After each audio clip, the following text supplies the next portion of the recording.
Hello, I'm Rachel Richards and welcome to Teenagers Untangled, the audio hug where we use research by experts and our own experience to discuss everything and anything to do with parenting teenagers. Hi there, I'm Susie Asley, mindfulness coach and mindful therapist and musician, and mother of 3 teenagers. 2 of them are twins. As a parenting coach, mother of 2 teenagers and 2 bonus daughters, I've seen the transformative power of getting people together to share ideas and support each other. So, welcome. Pull up a chair and let's begin. Now, Susie, have you ever got up on a Monday morning and thought, oh no? Never. Oh, shut up. Of course you... Yeah. Anyway, it's the same with kids. Oh, it was rhetorical. It's the same with kids, right? It's just the early mornings, endless routine, you know, particularly when you come back from holiday. We all know that this happens, but some kids are even more resistant. Either they refuse to go to school or they truant without our knowledge. Yep. So we're going to talk about what's going on and how to sort the situation. But first, nuggets. So Susie, what's yours for this week? Mine is a little bit broader. It's not a specific event. It's the idea that stuff takes time. So I think I used to think when they were little, you know, it should be enough to tell them once. Yes. Like, why haven't they heard? Yeah, or to do something once. We've done this. And then we're done. Tick. Yes. Now I've realised it's not quite like that. So I don't know, I experience anyway with my teenagers that, you know, the nudging, the gentle nudging, the gentle, sometimes less gentle reminders, are we still here? It just is a process, and it doesn't mean that it's not going in or that things aren't happening. Or they're deliberately doing it to annoy you. Possibly, quite likely. No. Oh, I see. They're forgetting, and yes. they're just living in that moment. So a reminder to myself that it's not all or nothing. It's not a one fix wonder. Yeah, I love that, Susie. I think that's so important. Yeah. I think, and many of us, parents, and me included, will think, you know what, we had this conversation. I remember this conversation. Why have you not got it? Yeah. Because they're a teenager, because we all find it hard to change. Yes. We find it hard to remember things. Yes. We've got a lot going on. Yes. I love that one. Mine is that one of my daughters came home and we went for a walk the other day, and she said that she'd realised something about being a teenager, which is that it's mostly rubbish. And I just said, well, some of it's fun. And she said, no, Mummy, I just think it's really hard. I love it, you know, a lot of things, but I'm finding it very hard. But she said, I realise it's hard for everybody. And what's happening is I look at other teenagers and think, wow, they've got it really sorted out. They are so lucky. And there's a side of me that wants to be them. And now I've understood that actually I'm looking at the things they're good at that I'm not good at. I'm feeling like I wish I could fix that. But they're looking at me and the things I can do that they can't do, and they feel the same way. So in actual fact, we're all struggling a bit. Wow, that's amazingly insightful. Most people are about 40 when they realise that. Exactly. And I think that it's interesting because, as I said in my blog about consequences, is that all of us, and particularly teenagers, because so much is pushed on them so quickly. You know, they have to grow up very, very quickly. If you look at it and they take on responsibilities and get things right, it's not a linear process, and there will always be stumbles. Yeah. And it's about supporting them when they're struggling with something and letting them know that it's normal to, that, you know, because they often look around and think, oh, everyone else is okay. Right. But I think that's really insightful to notice that it's the things that she's struggling with that she picks up in, that she presumes other people can do. Right. That's, you know, classic projection. Very smart. Yeah. Very smart. Really, really useful. That's my kid. Yeah. Well done. Okay, none of it was from me. I think you should take full credit. Full credit. We're going to talk about school refusal. And the reason, I mean, Susie said, so why are we talking about this, as someone specific asked? And I've seen a couple of comments on boards of parents who are struggling with this. And actually, there have been recently articles in the newspaper about it being a massive problem. So I thought, ooh, how interesting. In the UK, Amanda Spielman, who's the chief of the school's watchdog, which is called Ofsted, has warned recently that the social contract between families and schools has broken, and that it was the pandemic, and that there's a level of ongoing absence from school that is deep and a concerning problem. Yeah, I can see that, and I can understand that. It's the idea of, well, it doesn't really matter if I go in today or not, because It's just a day. It's just a day. And we said to kids, don't go into school because you might have COVID or somebody else might have COVID, which looked like a bit of a sniffle. And if kids got it, most of them got a sniffle, and then we say, now you've got to go to school and it's really, really important. Yeah, we told them it didn't matter before. It's all we've given. It's very confusing for them. And for parents too. Yeah. Let's not forget that, because some parents will be thinking, yeah, but, you know, they had the odd day off here or there. What difference does it make? In the UK, the latest government figures that I looked at said the annual absence rate is 7.7% across all schools, which actually is low compared to America, where even before the pandemic, about 13% of all students were missing 15 or more days of school a year. Okay. And the reason, so we've got to think, well, why does this really matter? The reason attendance is alarming is because it's actually really hard to fix. When kids are not in school, stuff happens. And in the early 2000s, parents often took children away for up to 10 days in a term time. The narrative here changed, and it was made the parents' responsibility. They had to get the kids into school. And so things started to get a lot better. And then the pandemic happened, and that's changed again. It's a funny one, isn't it, actually? Because part of me thinks, you know, this relentless making them go to school every day is on one side good for their education. You know, they fall behind and it's really hard, it can be really hard to catch up. And then there's the idea of, as adults, we're terrible at taking care of ourselves and we're not very good at having a day off, and then we end up having burnout. So I kind of also teach my kids that actually, do you know, if you're really, really knackered, then it's really important that you're not quite well enough to go back, like you've had a, nasty cold, and maybe actually having a day off would be really healthy for you. So that's, I think, is really important as well.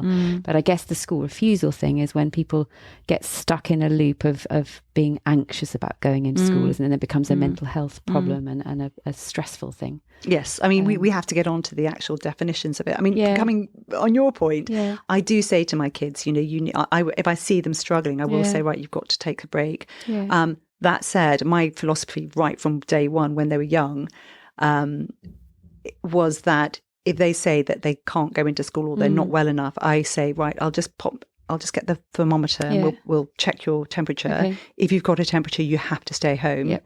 If you haven't, see you later. Yeah, mine, I think they should be in school, but I still think it's important that we I teach can see your take point. Care of themselves. So the reason it's an issue is that high levels of absence in school causes significant workload and behavioural issues. And that's because, imagine a teacher's had to plan out lessons and then X number of students aren't there. Well, now they're missing that information. Presumably the lesson was worthwhile. Otherwise, why are they there in the first place? So now they've missed that information and somehow they need to be given at some other time, which is an added workload. Yeah. Or when they come back and they don't understand, they disrupt the class. So it can cause, feel really awkward, and they feel because awful. They suddenly don't know what they're talking about. And with maths in particular, I've spoken to a friend of mine who teaches children who struggle with maths, and I said to her, so how do you do it? And she said, oh, it's easy. I just go back through the syllabus and find out where they miss things. Go back to that, fix that, and then we start building back again, and then you're done. Okay. I went, it's that simple, is it? All right. Wow. Yes. So reasons they're not in school. There's a difference between school refusal and truanting. I didn't know. Never thought about it. School refusal they're both a symptom, but school refusal is severe emotional distress, and you will probably know about it as a parent. In fact, you will. Yeah. You will know. Your child will either, and it can come on at sort of any time, really, any age. There are certain ages when it's more common, but it can cause temper tantrums, depression, signs of illness. They can vomit because they're so scared. Often it starts in the stomach. Yes, and so it is distress and anxiety about going to school. That's school refusal, and typically they will want to stay at home. They're not staying off school so they can go out and party with their friends or can hang out at the local mall. They actually want to stay at home because they feel safe there. Truancy is much more to do with you'd rather not be there. You'd rather do something else, anything else. And there's usually some sort of social reason behind that. Not always, but there often is. Correct, yeah. So, and it's more common in older children. It's more likely to develop into antisocial behaviour, such as delinquency and disruptive acts, lying, stealing, involvement with antisocial peers. And it needs strong parental monitoring because very often parents don't know. Yeah, so that's the difference. Often why it appears in the first place. Yes. Now, hand on the Bible, I was a truant. Mm-hmm. And for me, I did a lot of getting out of school. I would just say, I'm not feeling very well. And my mother said, well, fine, stay at home. And I didn't really have anything else to do, but I just didn't want to be in school. And it was because the school I went to was really scary. And in fact, another mother, when I was older, turned to me and said, you went to that school? We were really scared of those kids. And I was like, so was I. But no one said to me. No. I mean, actually, what happened was they chased me down and they said to my mother, why is she not at school? And she said, she's got a sore throat. I think she's got tonsillitis. And, and so they kept chasing it down. And eventually I had my tonsils out. Oh my goodness. And then I hadn't got any other good excuses. But did you ever have tonsillitis? Yeah. But not as bad as I think. That's so funny. But the point, and it hurt having my tonsils. Yeah. But the point is, if somebody had actually sat me down and said, no, really, why are you not in school? Yeah. And I would have said, because it's really scary and the teachers are horrible to me. Yeah. And actually, by the way, this teacher's a horrible teacher and they don't do anything in the class, but I think they didn't want to because the school was a failing school anyway and nobody was asking. So I'm not sure you'd get away with that anymore, would you? Like, because it's different, like the registration process and the communication between parents. Yeah. I'm sure it does still happen. I'm sure there are in some areas, kids slip through the net. I'm sure that happens, but I think it's less. Yes. And so quite often the first time you'll find out about truancy is you'll be called by the school. Yeah. Yeah. So you don't necessarily know. So first of all, don't overreact. You need to start digging. Yeah. Okay. But coming back to school refusal, because let's go there first. Yeah. This is anxiety. And it needs to be tackled. Just sending your child to school and saying you'll get over it is not necessarily going to fix it. In fact, it could make it worse. So if you are terrified of spiders and someone says, look, just go in the room, the spider's there, it's not going to touch you, it's not going to make you feel any better, you're probably just going to get worse. So what you have to do is, first of all, listen to our podcast on anxiety. That's a good starting place to looking at how do I unpack anxiety. Yeah, because it's a balance, isn't it, between nudging towards, because if we just go, oh, never mind, stay here and no, be fine, definitely not. You're not actually helping. But if you just shove it on, like you just said, then that's not great either. So it's somewhere in between. It's a conversation with the school, regardless of whether it's truancy or it's school refusal. The first port of call is, I've got to talk to the school about what's happening and say, I'm going to try and get to the bottom of this. Why? Do you have information? Yeah. You have to, and be really nice to the school, because the school is probably trying to do its best. There may be teachers that are rogue teachers, but let's start from that presumption. The way it can come out is not wanting to get up and get ready, saying they can't go, worrying about little issues, lots of little things. Oh, I don't have the right equipment, feeling sick, not sleeping well, not doing their homework, quiet, depressed, all these sorts of things. Look for those little signs. And what makes them feel anxious about going to school? It could be friends, it can be schoolwork, it could be being pressured to learn in a way that doesn't suit them. They may be finding their relationship with their teachers difficult. And it can also be things like special educational needs that haven't been diagnosed, or problems in your own family environment. Yeah. And once they get disconnected with school, once they fall a little bit behind, or they've just not been listening, for whatever reason, it's a really horrible feeling sitting in a class. We don't know what's going on. Yes. So then, of course, it's I wouldn't want to go back. Completely it makes complete agree. sense. Yes. But it's a reminder as well that, anxious feelings, they are feelings, they're natural, they're normal. It's a normal response to a situation that doesn't feel very nice. So how can we help them?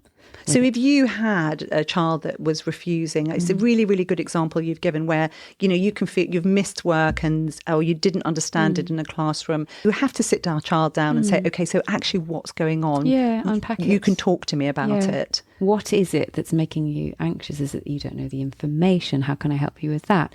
Is it that the kid next to you is poking you every 2 minutes? It could be something social. It could be a million things out of the list that you just read. But what is it? And what can we put in place that will help you, and reminding them that feeling anxious, feeling uncomfortable in that is normal. How can we help you so that you feel that less, and eventually hopefully it goes away, but we're not trying to fix the anxiety. We're trying to fix the problem. Yes. So the school refusal is a symptom, the anxiety is a symptom, what's underneath it. And I'm going to put on the website a really helpful diagram that's called an anxiety iceberg.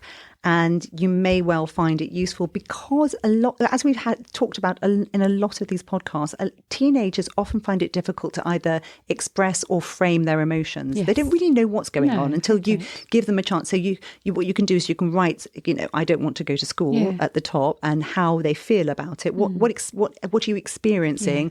And then start brainstorming what the different areas are and where they're finding the problems. And they might not know, or they might not want to say, so it could take a little while. Yes.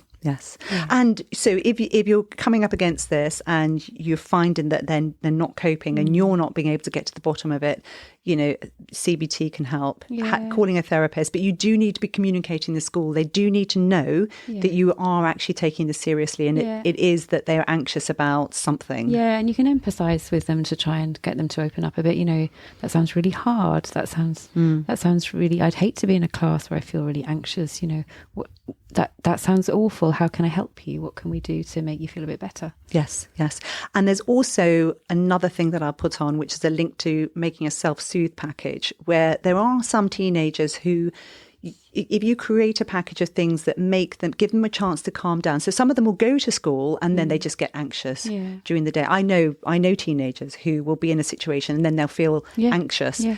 And if you give them a self-soothe package and they know they can carry that round with them. That's a great And idea. it can be something that reminds them of something comforting, like smell, smells are good, anything, so that they can just be transported away from whatever's making them feel uncomfortable. It's a known technique. Great idea. One of my kids had a period where he was feeling anxious in school, and we kind of unpacked it, and it came down to, it was one particular lesson he was really worried about, and that got helped and supported and resolved, and that was good. And then suddenly it all opens up again, and they feel relieved because somehow they've managed to find an answer to their horrible feelings. It gets catastrophized in their own heads as well. Try and question their thoughts, because we all do it, don't we? Get fixated with our thoughts, and most of our thoughts, A, aren't true, and B, we've kind of blown them all out of proportion. So, say, what, is there anything you like about school? No, nothing. Yes, love absolutely that. Zero. Yes. Oh, okay. So then, turning that around. So there's absolutely nothing you like about school, like nothing at all. Oh, well, the vending machine's quite good. Great. Food's better than yours, Mum. Yeah. So, really, and it's not in a fake, let's be false positive about school, but just, exploring with them, what actually is the problem, and is it can it be a bit more in balance? Questioning their thoughts. And I think what we need to do is we need to make it clear that the environment that they're living in says you do need to go to school. Yes. It is actually in the same way that I need to get up and go to work. You need to get up and go to school. It's not really, and it's not optional. And it's not optional. Yeah. So that's one of the really problems. Important, One of the problems is the myth that actually it's okay to miss school. What's a couple of days here and there. Yes, coming back to what you were saying in terms of looking after your high stress mental health, but they do need to know that we have to get used to dealing with day in, day out pressure situations. Right. To also avoid the idea that they're falling behind, because that's horrid for them. Yes. Now, so with the truanting, again, it's active listening. You need to find out. So your child, you've just been called by the school, and the school said, right, where was Johnny? He wasn't in. He's not been in for weeks. He hasn't been. Well, hopefully they'll call you sooner than that. Yeah, no, they would.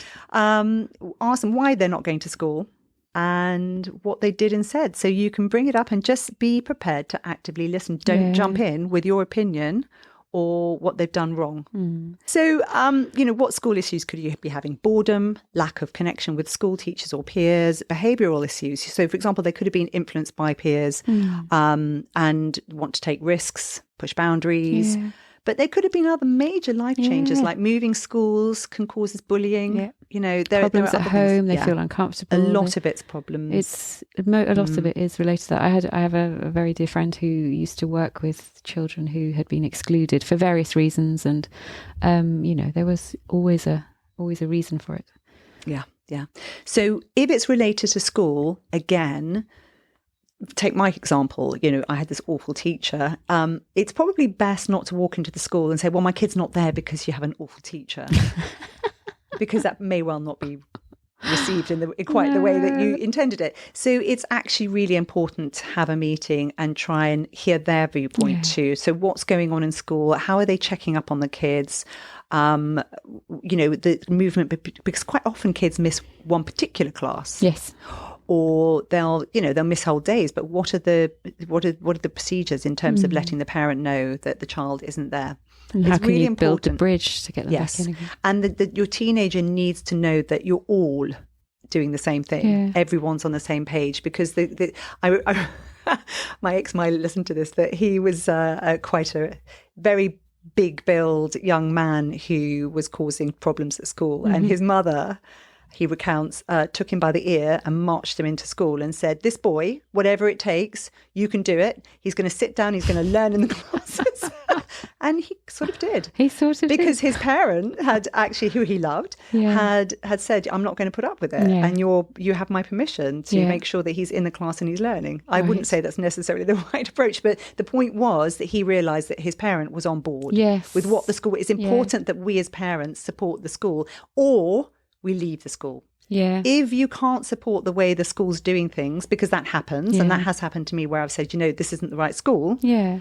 You can't keep knocking on the door and saying, you're getting it wrong, you're getting it wrong. You have to actually say, okay, either I'm going to homeschool, I'm going to move schools. Yeah. I think sadly it's often when there's a lot of truanting, not always at all, but it can be because there isn't the parental support. That is the problem. Yeah. But then they're probably not listening to this podcast, so. No. So let's say they like to go and hang out in the mall. So you can negotiate with them. You can say, yeah, I'd be great. I'd love to go and hang out in the mall too. That sounds really fun. But you need to be going into school. So here's the negotiation. You attend school every day, and the trade-off is that on a Friday you can go out with your friend to the mall, and you know, so you find some way that you can discuss it properly. Yeah, and the respect, talking in a respectful way is really important. And I think teenagers are super pragmatic, aren't they? You know, sitting down with them and discuss, you know, what do you get out of school? What's the point of school? And what happens if you don't go to school? So what are we looking at here? And then sometimes they need to sort of just have bare facts of, or just, you know, exploring it together. Yes. A reason for going. Is it because you like the lunches? Is it because you want to see your mates? Is it because you want to pass your exam so you can go on to college? Or do, you know, what's the point of it? Why are we doing this? It's not just for nothing. And what happens if you don't go? What does that look like? I love that, because also there was a person I accessed who did service work in a prison, and she said she would talk to the guys there each week, and she found out what they were doing as teenagers, basically stealing from their parents, staying out all night, getting high, drinking, wagging school. Yeah. And this is a conversation you can have where you say, well, this is where you are right now. Yeah. Can you see where that future's leading you and how that would feel? And is that really what you want? Yeah. And here's another option. Yes. And you may need to do a staged transition back into school. So if your teenager is a multiple truant, they're probably really behind, and the incentive of going in is not going to be terrifying. There. It's terrifying. Yeah. So you may need to have a conversation with the school about a stage re-entry. Yeah. Or trying a different college, or a different way of learning, or, you know, trying something different because the school system is, you know, is brilliant for a small minority of kids, isn't it? Yeah. But for lots of kids that learn differently, it's not great. Yeah. So are there alternatives? And showing an interest in supporting their education, we can do an awful lot to scaffold the school system by asking them, you know, what kind of homework they've been doing, taking an interest in what they're learning, encouraging, celebrating them. Yes, exactly. All that, making them feel really good. Yeah. And that's the key, even if they're not really succeeding at school, making them feel good about the small wins. Yes. Have they made, you know, they done a bit of something different in school? Celebrate that. So, and don't underestimate the stress on you if your child is either a school refusal or a truant, these are really difficult things to cope with. But that's a really good point, because it's really stressful, because we in our own heads go to worst case scenario. What does this mean? What's it going? How do I fix it? What do I do? And that's really stressful. So don't catastrophize it. Give yourself some care and accept help from other people. Yeah, get some support. Keep a record of your actions. Whatever you're doing when you're having conversations with your teen, what they're saying, keep records. And it will help if your child is not going to school for a longer period of time because you need more support. Try and keep a learning routine going at home if they are a refuser. They need to get up, they need to study, they need to stop for lunch. Try and keep that exact same routine going, because it will help them transition back into school. And loads of sort of reassurance. Lots of people who have gone on and had wonderful, beautiful lives have, had gaps in their education. So it really, like me, like you, it's really not, all or nothing. It's not the end of the world. It can, it doesn't mean their lives are. Yes. We can really quickly catastrophize. Yes. So we have to help them with those tiny steps to get back into, right, how is this going to start feeling good? Yeah. Because let's face it, how many of us turn up to a work if you absolutely hate it? You might do it for so long, and then if you see there's another option, you're going to take the other option. You're going to go there, So we need to make sure there's something positive, like you said. It's empathy rather than confrontation. Absolutely. So what do you think? Have you had a truant? Have you had a school refuser? Is your child an absolutely perfect child who never says anything other than, I can't wait to go to school? If so, tell us the secret. I've packed all my bags. I haven't forgotten anything. Wow. I don't think I've ever had one of them. If you've enjoyed the episode, then why not help other parents? Tell your friends, tell the school, subscribe to our podcast, and it would be a massive bonus if, you can give us reviews on Spotify. It's just stars. On Apple, you can write something, and you can write something on Audible if you're listening on that. We'd love to hear. You can also sign up to receive all the latest at our own website, which is www.teenagersuntangled.com. There's a blog, reviews, links to other episodes, and you can search the episodes for keywords. So if you're looking for that anxiety podcast, you can find it there, and you can contact us there. You can even do a voice message. Susie has her own website, which is www.mindful-life.co.uk, and she has all the information that you could possibly want on there. Lots of tips and techniques, both for you and your family, and so definitely check it out. And that's it for now. Goodbye. Bye-bye for now.